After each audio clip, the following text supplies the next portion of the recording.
Eh bien salut à tous les amis, aujourd'hui on se retrouve pour ma vidéo loadout. J'ai fait un sondage sur Instagram et les 8 ont remporté, du coup je fais cette vidéo loadout, voilà.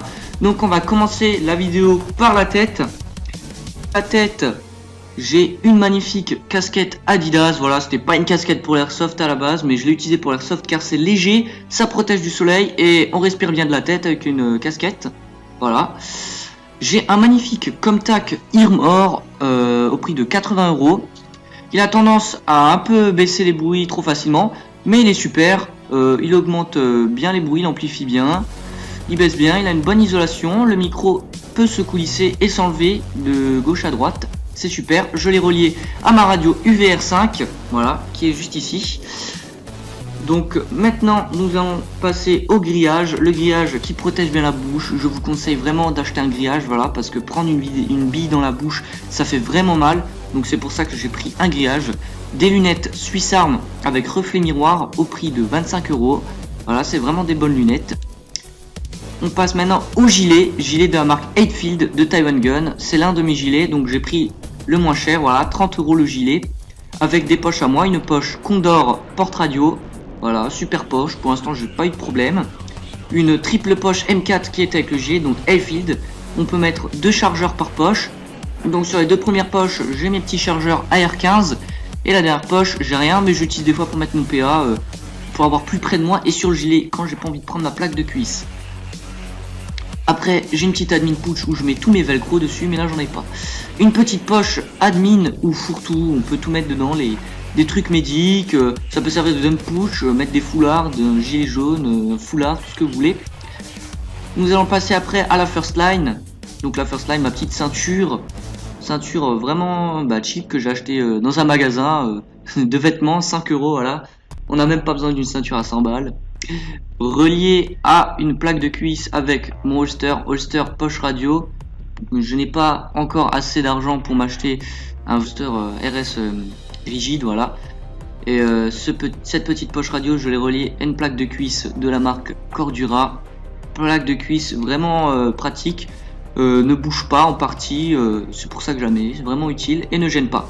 En bas nous avons un beau F1 CCE de l'armée, acheté sur un surplus militaire pour le magnifique prix de 20 €, voilà, de taille M. En haut nous avons un haut UBAS Imminence, voilà, un beau combat short CCE, acheté aussi au prix de 20 € à un copain. Sur ce haut, nous avons des poches au niveau des poignets pour mettre des papiers ou stylos, toutes sortes de trucs qui peuvent vous servir sur le terrain. En haut aussi, nous avons des poches. Nous avons ça des deux côtés, c'est vraiment pratique. Et j'ai 2 patchs décoratifs France Infidèle et GG et Silent Time, ce qui rajoute un peu de cachet à la tenue. Donc maintenant, passons aux chaussures. Alors, les chaussures, voilà.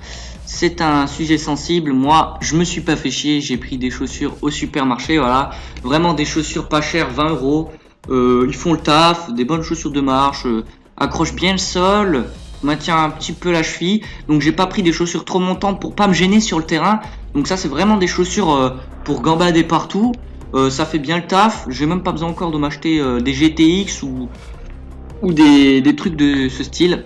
Donc, je vous conseille d'acheter des chaussures de ce style.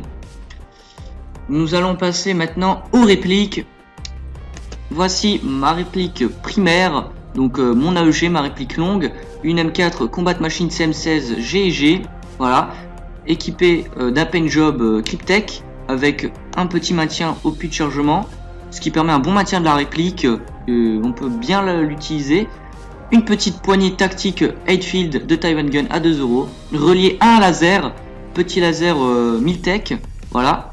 Une petite sangle qui était fournie avec la réplique, vraiment de sangle très cheap mais fait son taf, voilà. Un petit viseur GEP, Red Dot GEP, vraiment il fait le taf, pour l'instant il fait le taf, mais je vais me prendre un Neotech 552. J'ai une petite crosse rétractable GG que j'ai rajouté, voilà, car j'ai la batterie dans le garde-main. La réplique a vraiment un bon maintien, j'adore. Upgradé, full upgradé, je vous ferai peut-être une prochaine vidéo où j'explique l'upgrade si vous le souhaitez. Maintenant nous passons au backup. Le backup c'est vraiment très important, le GBBR ou CO2. Donc moi j'ai pris GBBR, gaz blowback, un M9 Samurai Edge WE full metal, vraiment PA, vraiment fiable quoi. bonne puissance, 350 fps, après ça dépend la pression du gaz, mais vraiment ce PA il tient le coup, il tient choc en hiver et tout, vraiment bonne distance, bonne puissance, un bon maintien, franchement je l'adore, c'est vraiment, je vous le conseille, le M9WE Samurai Edge, voilà regardez les petits marquages de Resident Evil, oui le M9 est vu dans Resident Evil, donc voilà c'est vraiment un bon backup. Donc c'est tout pour la partie vêtements et répliques. Maintenant, on va passer au plan des répliques. Allez, je vous dis ciao et à la prochaine.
Merci à tous pour votre visionnage et votre attention sur la vidéo. N'hésitez pas à me faire parvenir vos impressions dans les commentaires, à me dire si vous voulez une autre vidéo d'autres loadouts, car j'ai d'autres loadouts aussi, des loadouts plus lourds et des loadouts encore plus légers.